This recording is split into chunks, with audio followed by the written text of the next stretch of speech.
অলিম্পিকের জন্য আইসিসির ৬ দল চূড়ান্তের প্রক্রিয়া নিয়ে অসন্তোষ জানিয়েছে নিউজিল্যান্ড ও পাকিস্তান। র্যাঙ্কিং অনুযায়ী নিজ নিজ মহাদেশ সেরা ভারত, অস্ট্রেলিয়া, ইংল্যান্ড ও দক্ষিণ আফ্রিকার অংশগ্রহণ প্রায় নিশ্চিত। আয়োজক হিসেবে যুক্তরাষ্ট্র আর ষষ্ঠ দলের ব্যাপারে সিদ্ধান্ত হয়নি, তবে বাংলাদেশের কোনো সুযোগ নেই।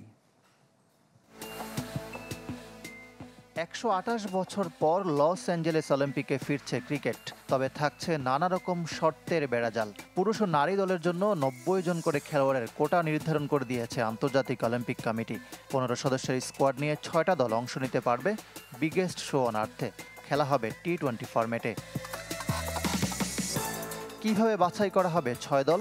প্রত্যেক মহাদেশ থেকে অংশগ্রহণ নিশ্চিত করতে চায় আইওসি। সেই গাইডলাইন মেনে নেওয়ার নীতিগত সিদ্ধান্ত নিয়েছে ক্রিকেটের নিয়ন্ত্রক সংস্থা আইসিসি। আয়োজক হিসেবে খেলবে যুক্তরাষ্ট্র।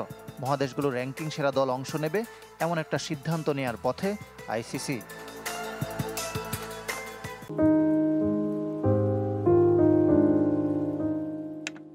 তাহলে এশিয়া থেকে ভারত, ওশেনিয়ার অস্ট্রেলিয়া, ইউরোপের গ্রেট ব্রিটেন আর আফ্রিকা মহাদেশ থেকে দক্ষিণ আফ্রিকার সম্ভাবনা জোরালো। বর্তমান অবস্থান অনুযায়ী এমনটাই হওয়ার কথা, তবে র্যাঙ্কিংয়ের কাট অফ টাইম জানা যায়নি। আর ষষ্ঠ দলের ব্যাপারে আছে ধোঁয়াশা। ক্যারিবিয়ান অঞ্চলের কোনো একটা দেশের সুযোগ হতে পারে, তবে ওয়েস্ট ইন্ডিজ নামে নয়। অলিম্পিক হাতছাড়া হতে চলায় অসন্তুষ্ট পাকিস্তান, নিউজিল্যান্ড ও শ্রীলঙ্কার মতো দেশ। বিশেষ করে র্যাঙ্কিংয়ের ৪-এ থাকা কিউইরা এই নিয়ম মানতে পারছে না। নিচের দিকে থাকায় কোনো প্রক্রিয়াতেই বাংলাদেশ, আফগানিস্তানের সুযোগ নেই অলিম্পিক খেলার। মেয়েদের ইভেন্টের ৬ দল আগামী বছরের টি-20 বিশ্বকাপের মাধ্যমে নির্ধারিত হবে। ২০২৮ সালের ১২ থেকে ২৯ জুলাই ক্রিকেট ইভেন্ট।